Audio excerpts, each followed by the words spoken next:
celebrating 75 years.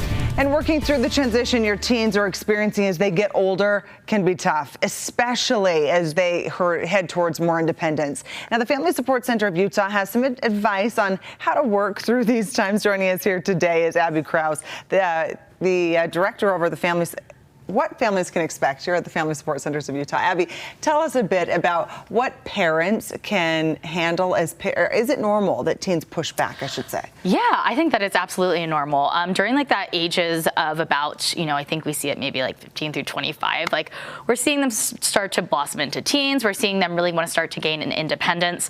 What research shows actually is this idea that teens tend to overestimate maybe really the things that they can take on, while parents actually tend to underestimate what teens can take on. So I think that power and control and that push between teens and parents is very normal. Okay, that's good to hear for all those at home wondering, am I doing it wrong because they keep pushing back? How do you find the balance between these boundaries and then also the freedom?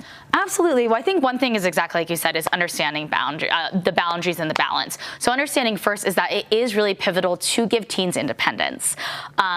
This is something by giving them independence is helping them with problem solving, helping them develop into who they are, also making decisions for their life, which ultimately we know as adults we have to do as we continue to grow up and get into more adulthood. So what if you're not quite sure on where do you start giving them those decisions where you know that, okay, they can handle this decision making? Where do you start, or how do you get started for those that haven't started that? Well, I think one is always knowing that in general it's going to be healthy. I think there's your children best. I think asking questions like, is this something I feel that they can handle? If I feasibly look at this like outside of myself, do I think that they'd be able to do this? But I think just in general is reminding ourselves of just a few key things that we should be able to give all kids. What they wear, right? This is a big piece of their identity, making sure that, as long with like school rules, but that they're given freedom in that.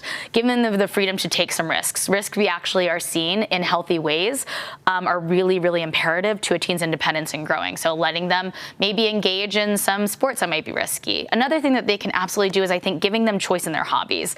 This helps them with socialization. This also helps them with kind of engaging in things that they are interested in. And when you're talking about these types of hobbies, what if you're like, well, I don't think that's the healthiest of hobbies, or this is not enough movement in this type of thing. Is there a way to, again, give that balance where you're pushing them towards? Yeah, I think one is always anything that we have expectations or we have concerns on, give our kids and teens reason. Help them understand clearly the expectations and understand the reason behind them.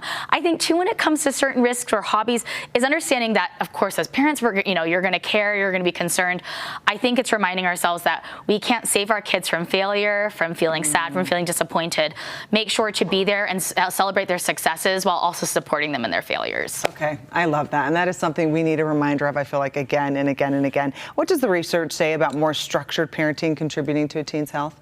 Yeah, so they show that authoritative parenting is actually the best kind. So kind of like we said, being consistent, being clear with what we are expecting, being able to be supportive, giving boundaries, but also giving that flexibility for them to make some decisions on their own, kind of taking a little bit away our control from ourselves and giving it to our teens. Okay, that is something to learn more about. If authoritative is one of the healthiest ways, check the way we're parenting and see how we can be better with that. So what freedoms should parents allow? I think you kind of stayed close to this, talked about this already. Is there anything that they should still stay strict on, though, that you would imagine for teenagers? Yeah, absolutely. Always check in with things that are obviously going to be health concerns, or safety concerns. I think those are the things in which we want to stay safe on. Maybe that comes to substance use, comes to self-harm behaviors, if we see increased mental health.